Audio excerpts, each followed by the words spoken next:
Synergy for enhanced societal impact, just trying to emphasize the fact that the campus university is working with town. It's not down to town. What we are used to many times is download to town. For this particular project, it's the town working with the town. And the town just symbolizes the university environment, the place where we produce education, where we produce students, where we produce research. And when we hope that our research findings will impact on society at the end of the day. And town is where the evidence comes from, and town is the place that really needs to be impacted.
Have you talked about students dropping out from school and solutions to them, and about the enablers and the barriers?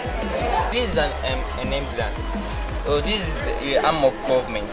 If students move out on excursions and see beautiful things like their ambitions, who they want to be in life, if they see things like that, that will encourage them, that will give them a driving force to keep going no matter the challenges they are facing presently.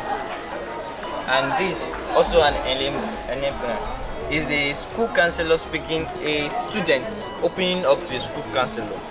This will help them to stay in school because they will know in their mind that they have someone to speak to, someone who is always there to listen to them. And this is a very poor result, and this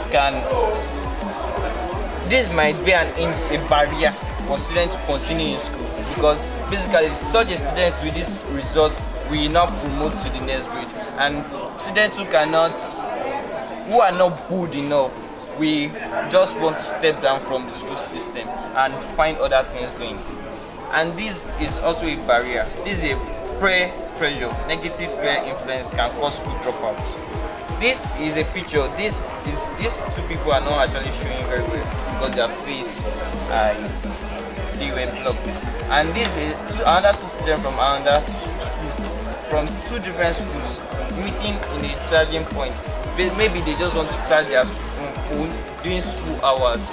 They left their school and they are here doing something else entirely. Basketball courts can encourage your students to go to school because it will make them feel happy.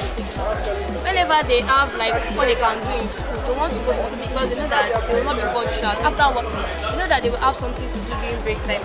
And when there is good transport, it makes some people want to go to school. They know that they don't have to trek to school. They don't have to trek long distances before they go to school. They know that if they have transport, like just come and pick them and they'll be able to go to school and they'll get to school early. Because some students go to school late because they trekked from their house to school. But if there's school, everybody will be early and they will settle early. And when parents have business, like when they need textbook or anything, when they know that their parents have money that they're going to give them, they are going to want to go to school. Want government to provide good life for us so that we can have the ability to read when you have a test or exam, so we can pass our subject.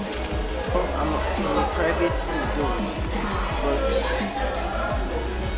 as it is now, I'll get encouraged to advise other public school students on how to not become dropouts from school, because so many dropouts, and mostly they are from public schools, because there's always lack of friends and all of that.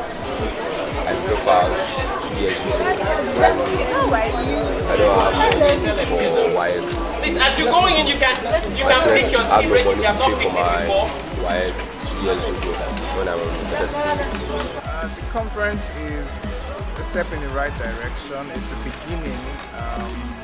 It's difficult to address that problem just with one conference, but at least it shows that stakeholders are yearning for attention and change in policy. So I think it's a very important conference, and it addresses a significant problem. We have almost 9 million children in Nigeria who are out of school, secondary school children, and Nigeria is the largest country in Africa. So you can only imagine the scale of the problem across the African continent. I thank God I'm a participant of this conference in the sense that it goes to remind me what our government is really working on. That is trying to get out of school children back into school. And I really thank God because it's an eye-opening, very educative conference.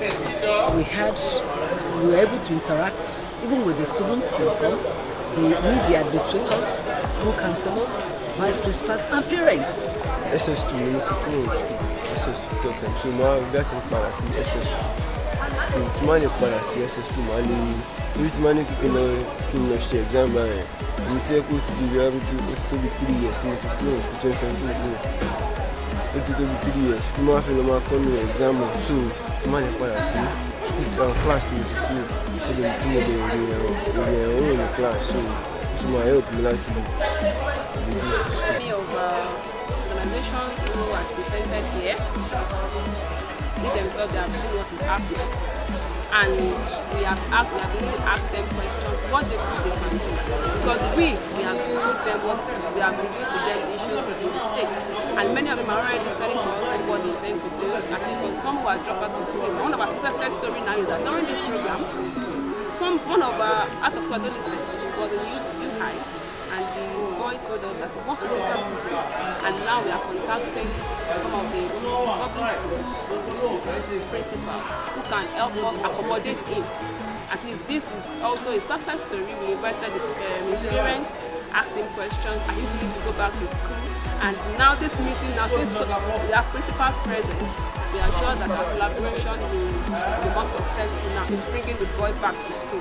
Town and Gown project, like I said, is a community engagement project trying to bring the findings from research done in the university to the town to try and break the barrier, kind of the space in between researchers and members of the public who eventually are going to use these research findings anyway.